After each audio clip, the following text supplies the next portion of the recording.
I'm Kamika Dillard, certified ACC professional coach and CEO of Fail-Forward Coaching. At Fail-Forward Coaching, professional growth isn't one size fits all. That's why we've created 3 ways to support you. DOT for building clarity and direction, RISE for resilience and intentional action, and VISION for long-term strategy and leadership. Each program is designed to help you move through setbacks with confidence and clarity and create momentum that lasts. No pressure, no hustle, just real progress. Ready to explore what's possible? Book a free discovery call at failforwardcoaching.com.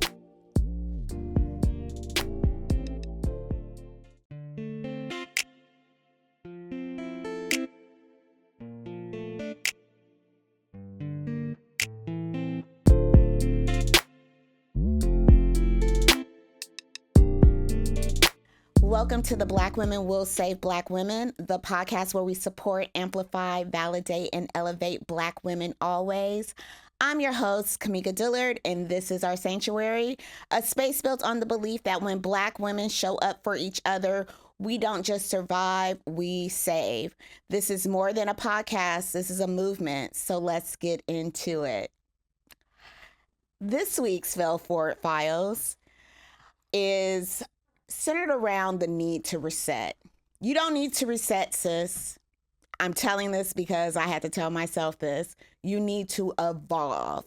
So as you might notice, I'm rocking a different hairstyle than I've been rocking in past episodes.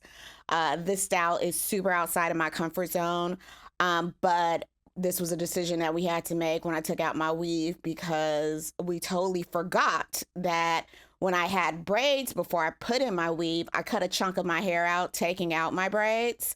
And we had to make some modifications. Even my hairstylist had forgot that I cut out this chunk of hair. So when I got to the hair salon and I was like, oh my gosh, I should just shave it all off. I got really upset about looking at it. I was like, I just need to shave it all off and start it all over. And my stylist says to me, it doesn't matter if you cut it all off and start it all over if you do the same thing to your hair. If you're not taking care of it, if you're not doing conditioning, putting your oils in, all that other stuff, it doesn't matter. You can shave it all off and you will still wind up with the same results. And that's when I came to the realization that I find myself in the midst of a similar type cycle. Keep in mind, everything that I've created from a coaching program's perspective has me in mind. I am a recovering perfectionist. I am a former procrastinator.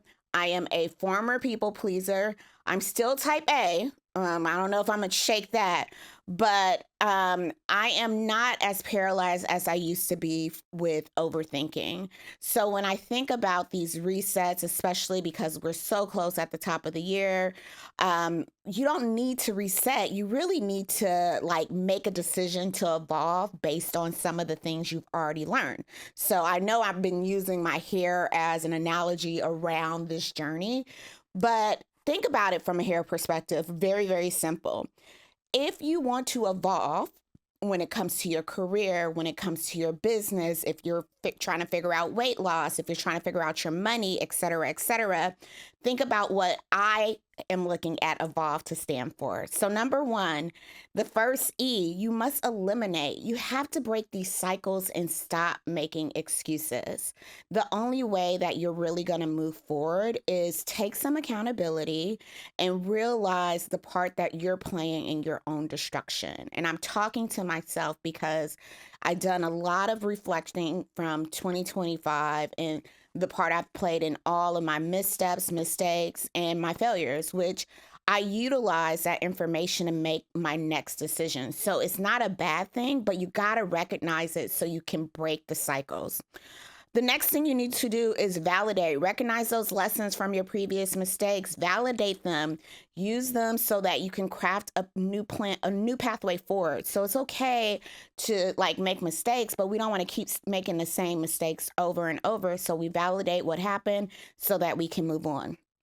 Which brings me to the O, which stands for own it. Own it all. Take full accountability for your path.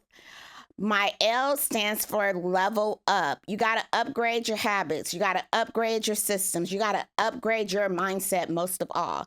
If you're trying to get to the next level of your life, whether it's your career, whether it's figuring out how to make $1 million business, you can't have a $10 mindset trying to bring in $1 million. Those two things just aren't compatible. Vision for my next V. Stay clear on the life that you are trying to build. Do you have a vision for it? And I don't mean a vision board per se. I know those are really, really popular, but when I think about my vision, I like to have a vision statement that is really driving me towards my mission. So I have a vision statement, and then I have a mission that I am trying to accomplish that levels like onto what my actual vision is. And then finally execute. This is my favorite part of Evolve. I am a get it done girl. I'm a get shit done girl. I've been trying to figure out a really like niche way to like approach people and saying like, oh, I just get shit done. But I'm an executor. People always ask me, how do I get so much stuff done?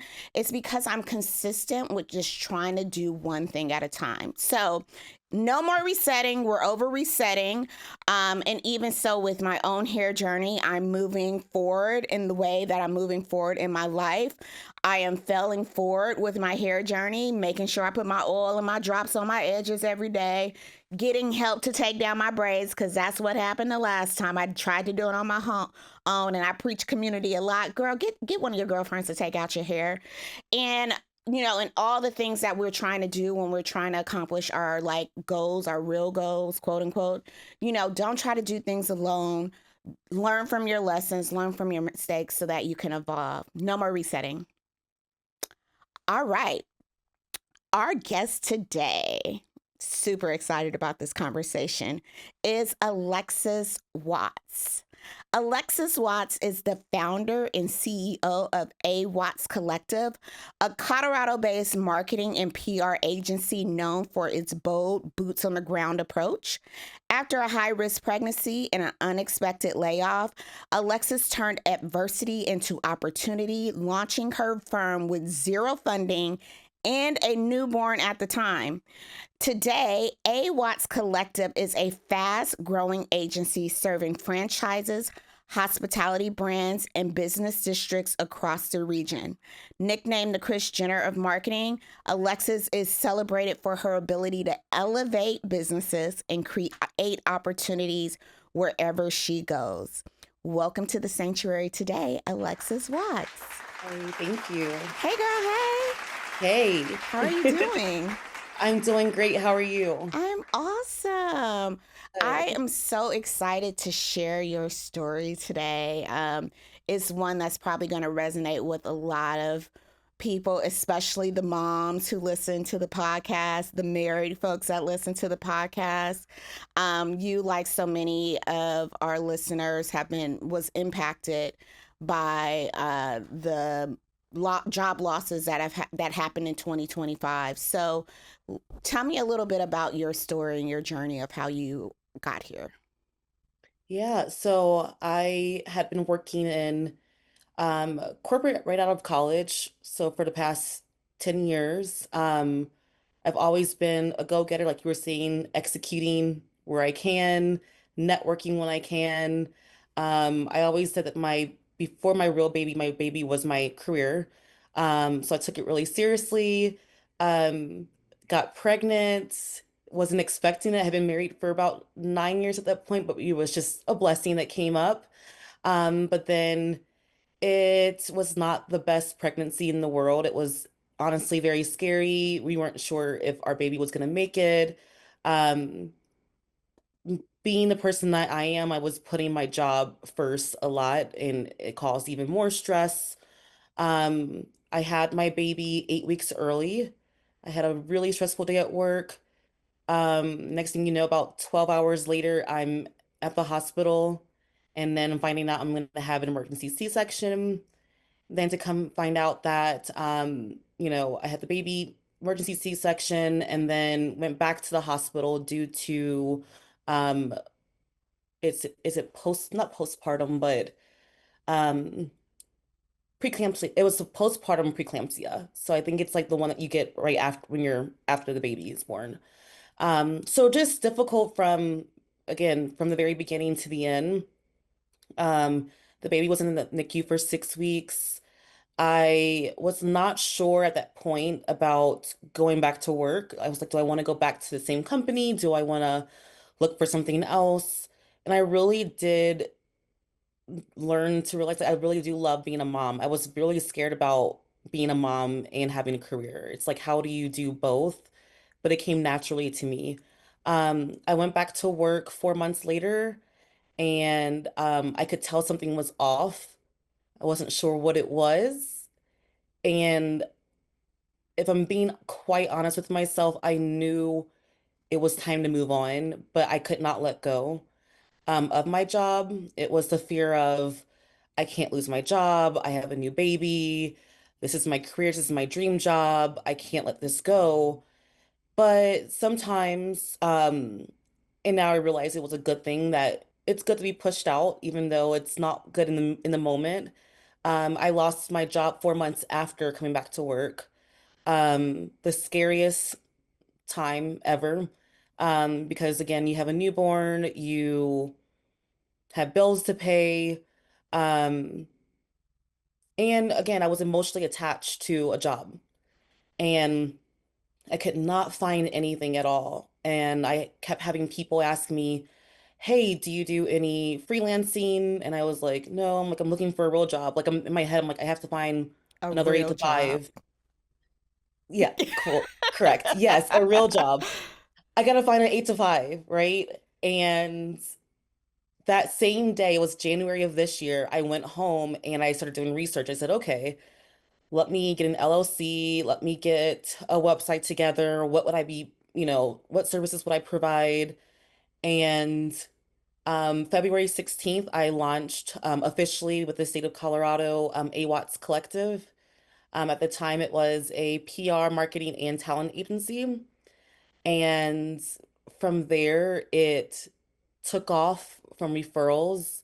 Um, I never looked back after that because I started seeing money coming in that I had never seen that I can get in 1 month compared to a month in corporate. From there, I needed a team, and I've gone from, doing, one small business here to now having businesses all over the nation. I have franchises from New York. We're in Montgomery, Alabama. We're in Chicago. We're in Phoenix. I have a team of 7 now. And I don't know. I always say I feel like I'm dreaming because when I tell this story, it's very emotional, and that's the quick story, right? It's very emotional, but it's so empowering. Like I have to stop myself and say, this is your life. This is something that you've built. We are expected to hit 1 million next year in revenue just from everything that's coming. I'm tired, but it's a different kind of tired. It's a tired of, man, this is hard to build, but I can see the light. I can really see it. And I remind myself, this is so much better than going back to that real job that I wanted, that So I thought I wanted to go back to after being let go. so let's back this story up just a little bit. I didn't want to interrupt you, but I No, you're know okay. the I know our listeners are going to have a lot of questions, especially because you had a challenging pregnancy. I think number one, most of the people who are listening to this podcast are aware of the high mortality rate when it comes to Black women being pregnant and the care that they get while being pregnant, and then when it comes time to actually be in labor, that's a different type of risk, which is why I have no desire to push out babies myself. However, I wanted to talk a little bit more about like the stressful time you were dealing with at work, and even though you're carrying a child, you're trying to ensure that you're in the best position to provide the best atmosphere for this child to come into the world. What was going on from a work perspective that kind of had you in such a high stress level? Yeah, well, first, to go back, I was told for years it was going to be hard for us to get pregnant. just genetics, PCOS, a little bit of everything. Again, I had been married for 8, 9 years at that point. I got pregnant, and the first thing I did when I found out, the next day I was actually at a work conference. My husband had came with me. I called my doctor, and I know you're supposed to wait 6 or 12 weeks to go in. And I said, no, I need to see you when I get back. I said, I'm don't feel comfortable, starting out this pregnancy without being looked at now. And she always jokes now. She says, wow, you were right. And I said, I know, because I know myself. I know that I need to be seen soon. Um, if I'm being honest, I was not happy during my pregnancy. I was scared the whole time. I was scared of life changing and then how it's going to turn out because I am aware of, um, the mortality rate and what could happen to me, what could happen to the baby. So, during that time, it was a mixture of me doing, I would call it, some people call it doing too much, where it's like we as Black women have to do too much. We have to be networking. We have to work late hours. We have to, I was at a director level and I was in no way in competition of anyone but myself of how do I keep moving myself up? How do I keep this job so I can have, money to take care of my family. So there was part of that. There was another part of, um, someone in a higher level at the company unfortunately announced my pregnancy for me, Oh, where my wow. husband and I were not wanting our pregnancy to be out there. And because it was so high risk, we weren't sure what was going on. So yeah, I wanted to know the gender, but I wasn't going around telling people, I'm pregnant, I'm pregnant, I'm pregnant, because I wasn't sure what was happening.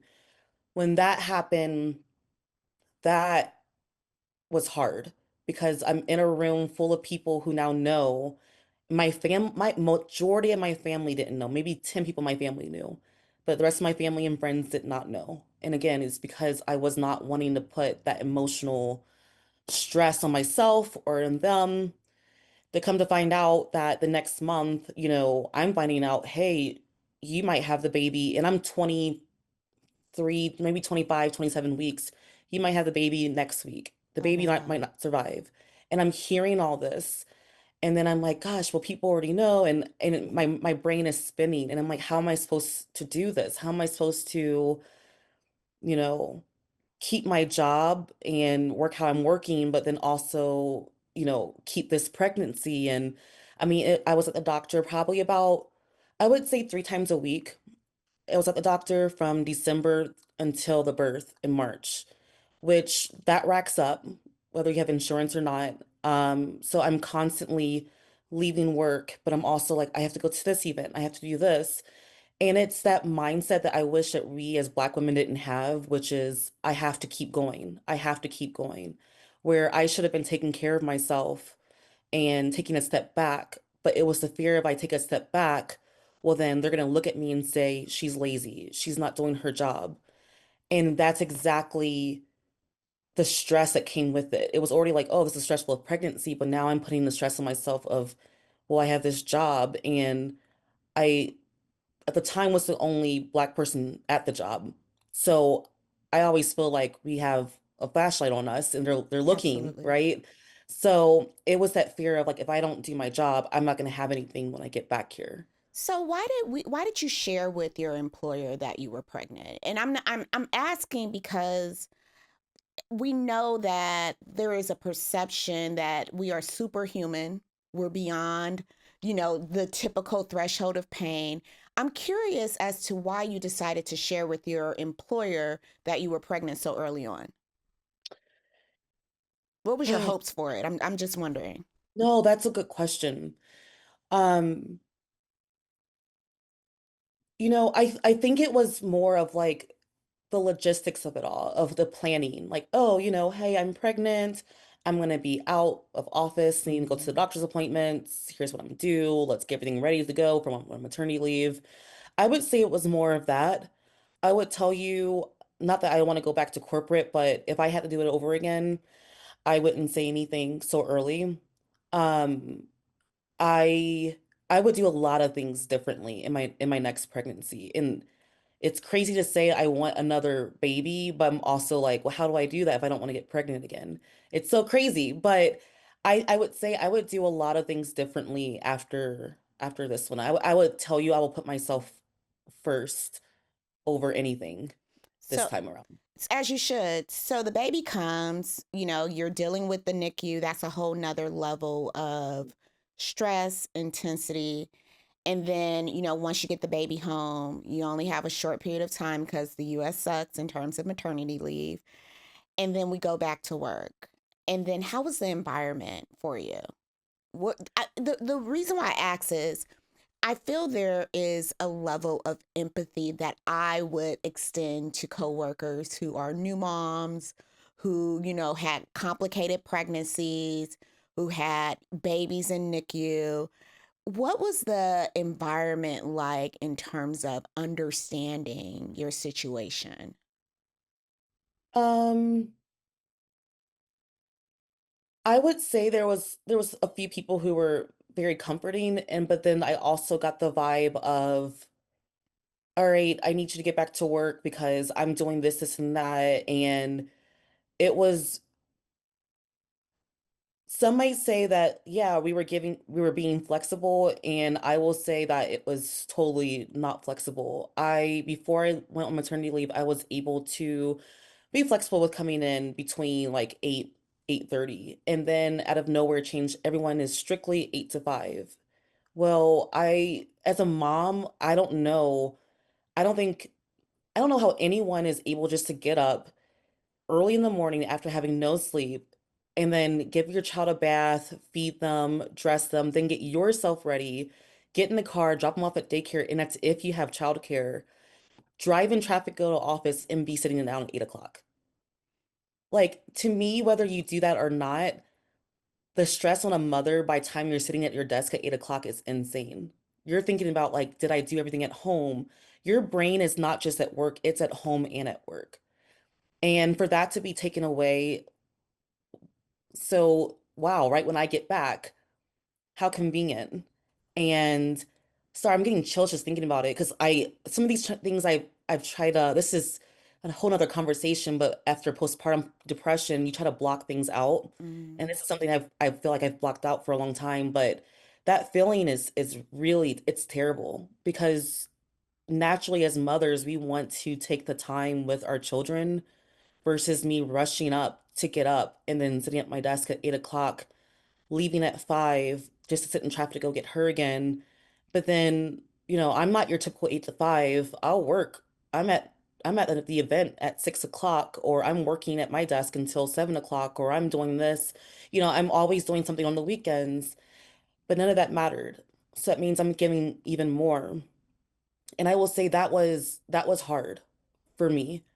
Um, and also just feeling the tension was hard for me because it's a tension of I'm going to lose my job. I'm going to lose my job while you're already going through postpartum depression and you have PTSD now from, your birth and your pregnancy and you have all these things going on. That's I don't wish it on anybody. I don't wish what I even go through today on anybody of feeling how I felt after having a baby and going back to work. And I'm sure that resonates with a lot of moms. I know some close friends who had mom guilt going back, Hmm. that separation, and especially for you, for your situation, since your little girl was in the NICU for a period of time, and that even shortened the bonding experience. So we get back to work, and then 4 months later, we are let go from our job. What did we do in our first 30 days after we were let go? Gosh, I cried a lot. Why? That the way it happened was so heartbreaking. Um, I had given my all to them, and I I don't say I regret it, and it's because I got so much experience, so many friends out of it. But to leave with nothing, no severance, you get one last paycheck. My bills were piling up from the medical bills. I had taking out credit cards during, maternity leave. And my feelings were hurt because I thought I liked these people and these people liked me, and it's not how it works. Um, and I feel like I was hiding a lot because I was embarrassed of losing my job. Um, and I looked for jobs, but I really didn't have anything in me. I remember just one day, like, which I mean, when you're paying for daycare, which is like 2,000 a month, like really should you keep your day baby out of daycare one day? But I would take her out of daycare. I'm like, let's just go to the mall. Like I just wanted company. Like I'm gonna take all the time I can just to spend time with her. And I will say that is what, if I didn't have that baby, I don't know what would have happened. And it's because I had someone to live for. She made me happy and I wanted to be around her all the time. And I think that's where our bond happened even more is while I was out, when I was realizing like, I don't want to go back to work. Like, this is great. Like, I don't want to have a strict 8 to 5. Like, this is so much better than that. So I remember just feeling guilty, feeling sad, crying, angry, a lot of anger, a whole lot of anger. Who were Um, you mad at? uh, my employer, my previous employer. I would say I'm mad at the way it happened, and I'm mad at how I was treated, and the whole we're a family thing to me is just not a thing. Girl, We that's are not bullshit. family. Yes, you are my boss. I am working for you. And um that's just not a thing because we any of us can get let go. I've had to let go of people before, but I'm telling you, I've never told them we were family. I know that's But right. and it wasn't in a way of how I was let go. It was more of like, hey, we have some structure issues, hey, we're having a budget issue, etc. But I think again, it didn't happen for a while. I didn't realize that that happened for a reason. That the way they did it and what happened for a reason. I would not be where I am today for that. So that's why I always say like, I have to like t kind of pause like how was I feeling? Because it was so long ago. But as I'm talking about it right now, I can feel it as if it was today. Like the anger, the sadness in me. Um, I think where I'm really happy to hear when you say I was angry, you were angry at them and not yourself. Because yeah. I think what I see a lot, especially having these conversations, talking to women who are dealing with, these like being let go, there's a lot of internal blame. Like, oh, what could I have done to be better? What could I have done to ensure I didn't get picked for the layoff group? What could I have done? A lot of like this self reflecting that is really like self deprecating in a way when none of this is really our fault. Like, there's nothing that we could have done. So, hearing you say, no, I was angry at these people, that kind of makes me feel a little bit better because at least you know who to be angry with. Yeah. Yeah, for sure. So, you didn't get a severance because we always talk about the money on this show. Did we have 6 months of savings? We didn't. And you And had it, you had a husband. You have a husband. yeah. Still have a husband. Yes. Were you the primary breadwinner or was he? At that point he was. Well, of And I course. think actually while I was employed there, he still was the Oh, okay, primary. perfect. So that's the thing at the end of the day, like, I always say like, oh, there was no severance. Oh, like my savings was gone. The bills, etc. I had my husband, which he's the one who kept the household running. He's the one who was making sure the lights were staying on. We have a place to live. The cars were being paid. The daycare was being paid, groceries. Um, but that comes with guilt to me, for me, because as a woman, you know, there's always that conversation of the 50-50, and I hate that conversation so much. But as for me, like I've always had my own. My mom was a single mom. I don't know what it means to have, I never knew what it means to have a husband who supported. So I've always had, working for well-paying jobs, always had paid for my own cars, my own bills. So when it was coming time for him to help me, I had guilt of, oh my God. Because, when you combine both salaries, you both have nice running cars, you have a nice house that you live in, you're able to do this for your child.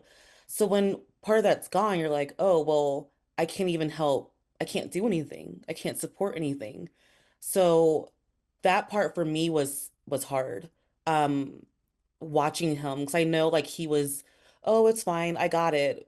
But I'm sure it wasn't easy for him to watch everything that's happened in the last year with me between the pregnancy, the birth, and now she's let go. So I've acknowledged that with him so many times where I'm like, I saw you, I saw you working hard. I saw you watching me be stressed. I saw you in your face when the baby was born early. So acknowledging that I did feel and see that. Um, but that part for me was hard. But without him, like him and my mom would actually give me money to go network. So like I would go network at like wine bars or like coffee shops with different people and just to talk and keep my name out there. And they were like, hey, here's some money, or hey, here's this and that. And they didn't have to do that. They could have just like, no, this money's going towards all the bills. And instead, it was like, my mom's making sure I was back home in Ohio for Christmas. And she made sure I got to go to Disney World this year with the whole family. And, it was a lot of family support that I know that I'm blessed to have, but not everyone has that. That I will forever be thankful and grateful for both of them for that. I love it. So that family support really came in handy when you decided to make the decision to stop looking for a corporate job. Tell us about that decision. Um, so every job I was applying to, it just was not the job. Like it was just not what I was wanting. And I'm a very passionate person when it comes to marketing PR. So whatever I'm doing, I have to have passion behind it. And if I don't, I will not sell your product. I will not talk about your product if I don't like it. So it was so hard to find something and then also hard to realize like you got to sit back in traffic again and all this time you're having with your baby, you're going to lose it again.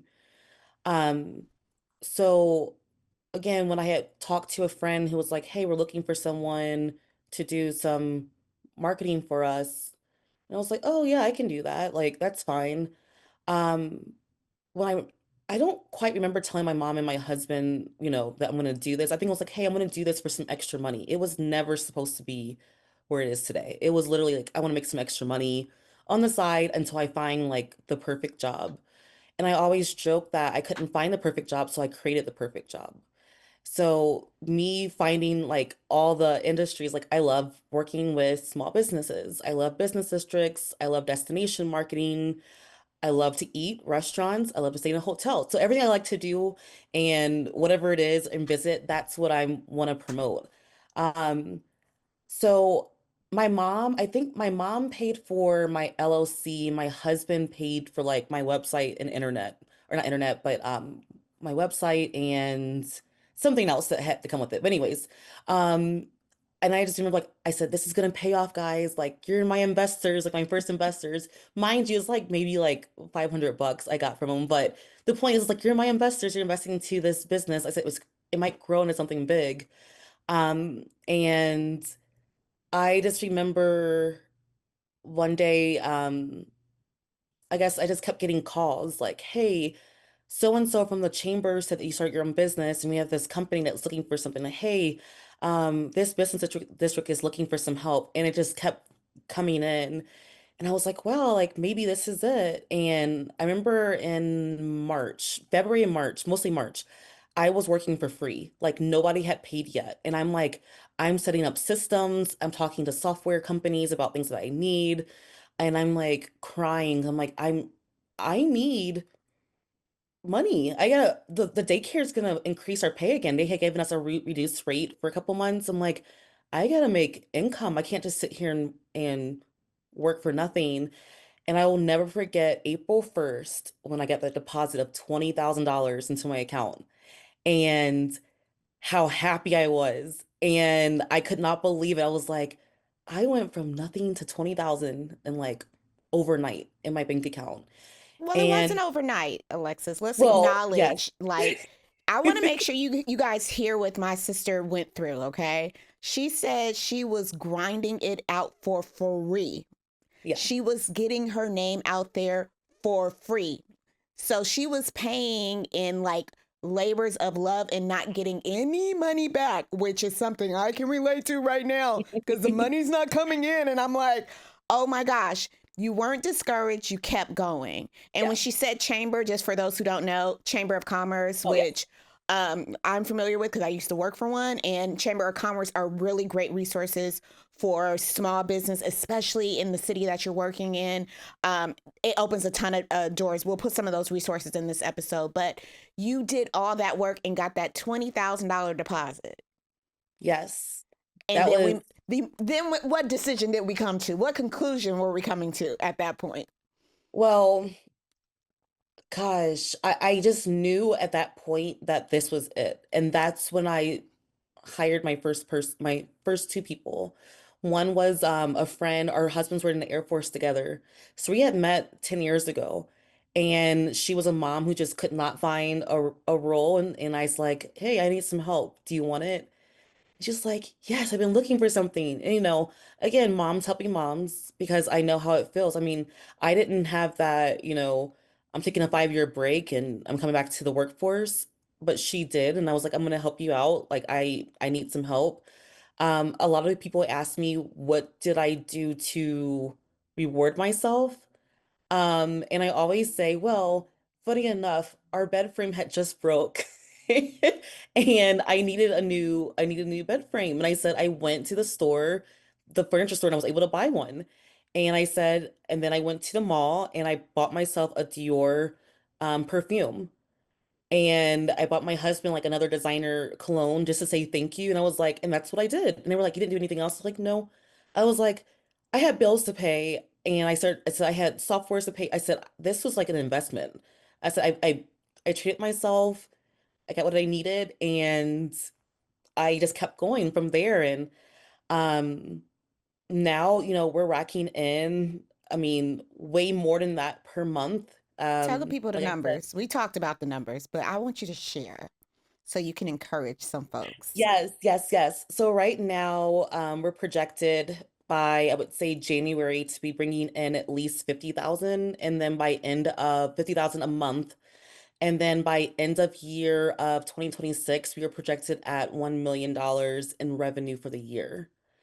So that is just based off of people don't believe me. They ask, how did you do this? That is the number one question I get from friends, families, associates, and I say referrals. I said I told people some people are lucky enough to not have to go to a networking event that they don't want to go to or have to work late at night to get the results to prove themselves. I said I for the last 6 years since I've been living here in Colorado, I've been networking my butt off in every like the all the surrounding cities of Denver, Aurora, Parker, Castle Rock, Lone Tree, wherever you can find me, I'm there somewhere.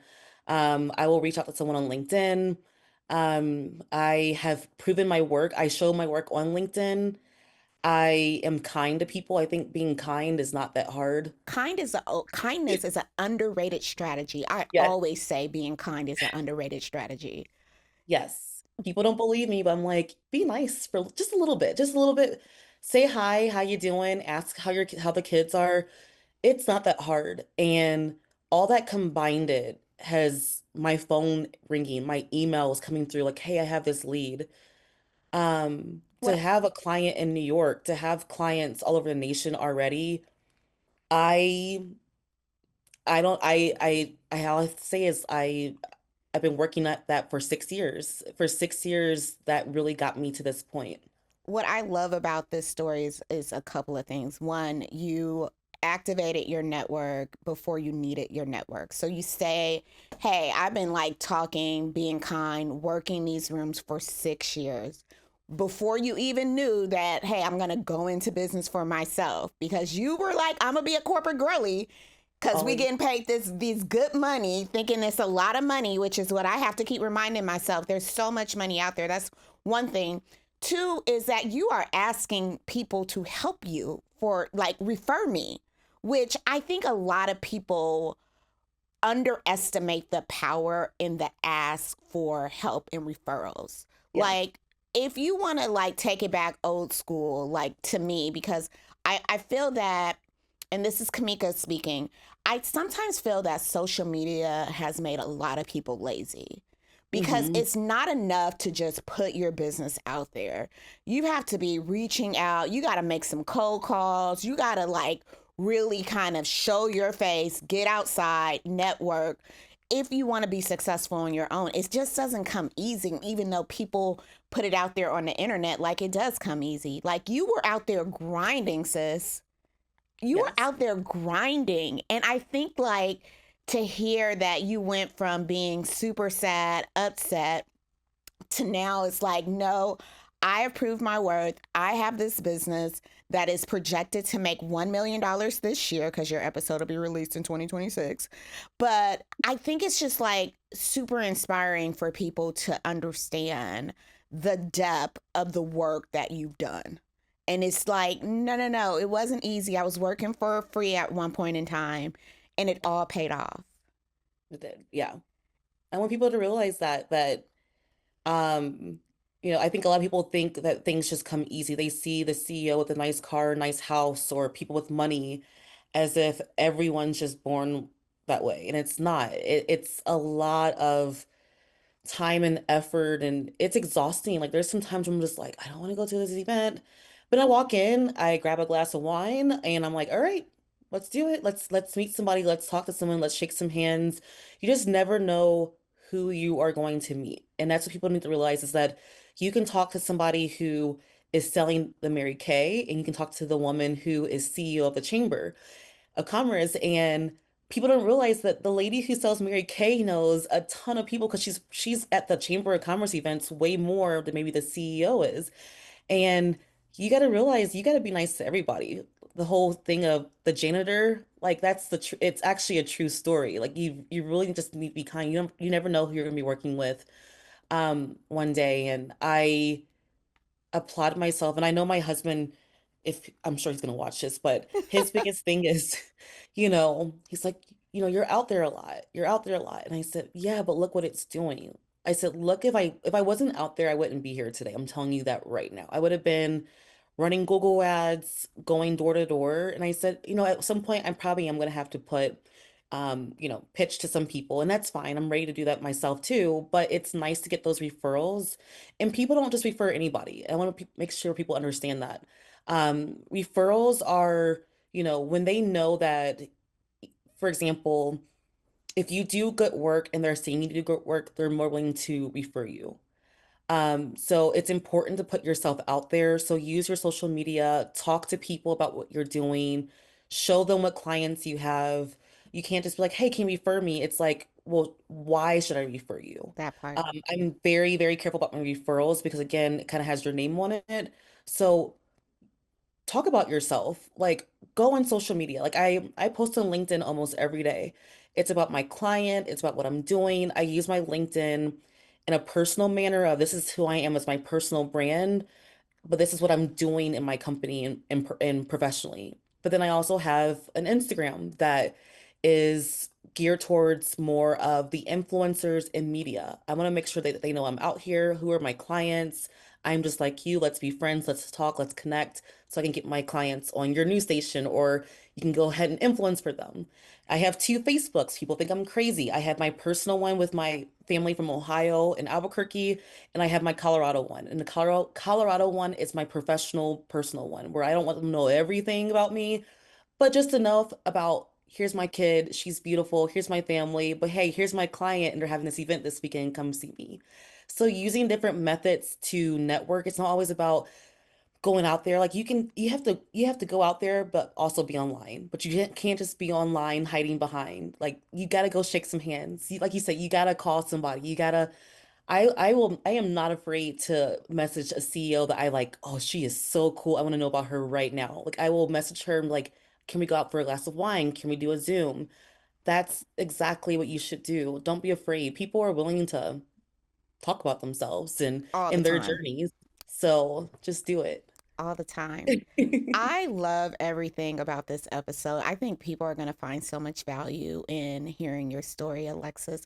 Where can people find you? Give us all your links, your ats, your websites, etc. Okay, so first, mostly active on Instagram and LinkedIn. So Instagram is Alexis in the underscore city. So Alexis in the city, that's where you can find pretty much everything I'm doing where I'm around. My LinkedIn is Alexis Watts, and my business is awattscollective.com, where you can see my team, more about our bio and the services that we provide to our clients. And our last question for you is how would you like for this community to save you? Remembering that SAVE stands for support, amplify, validate, and elevate.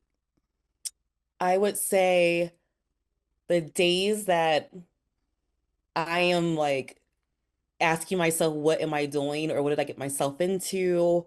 Or the days that I'm in a dark place of reminding myself of what happened and where I came from. Someone remind me that you got this. You got this, and this is your real life. Um, and don't let anybody or anything stop you. I feel like life is beautiful, even though it's insane, it's chaotic right now in the world. I think everyone can find some kind of beauty in their life. And sometimes just hearing, like, you got this, I'm proud of you, or don't let people get you down, that can change your day completely. I love it. I love it. Thank you so much, Alexis, for Thank sharing your you. story. And I promise we did not have this plan, but this week's SAVE strategy is focusing on the S and the A in SAVE, which is support and amplify. I want you to support yourself by amplifying your own story. One thing that I took immediately from hearing Alexa's story, and I always have to remind my listeners, like, hey, I do intake calls before we do interviews. So when I really say I'm excited to have someone on, I really am excited to have someone on. I did not realize that Alexis was going to share as much as she did around like her ability to really amplify herself and support yourself. So do not play small, sis. This is not the time for small playing. I want you to support yourself by amplifying your wins, your losses. Most importantly, when I think of amplification, especially as you're trying to figure out your new normal, whether it's, hey, I'm going to go back to corporate America or go back to work, I want you to really focus on the process and the journey. I don't think that we talk enough about like what it means to be an entrepreneur trying to build a business from the ground up. I try to share a lot of my journey and a lot of my process and amplify it so that you guys know it's hard some days. It's hard some days to just get up and get it done. Like today was challenging. We had a lot of, before we could even get on camera, a lot of little mishaps. The camera wasn't working. We couldn't get the emails to go through, just a lot of other stuff. And I don't talk a ton, I haven't talked a ton yet about being a caretaker to my mom, but I had to cook her breakfast and lunch before I even came into the studio. I had the Home Depot guy there, and I felt really chaotic today. But what I will say is that amplifying and supporting yourself as you're moving through this process is really an act of love. So don't be afraid to really kind of shine a light on yourself and amplify your journey and clap for yourself along the way. So that is the SAVE strategy for the week. As always, follow, like, subscribe on all social media, on all platforms, Apple, Spotify, YouTube. Black Women Will Save Black Women. As usual, support, amplify, validate, elevate. That's how we save. And never forget, Black women will save Black women. I'm your host, Kamika Dillard. Have a good week, y'all.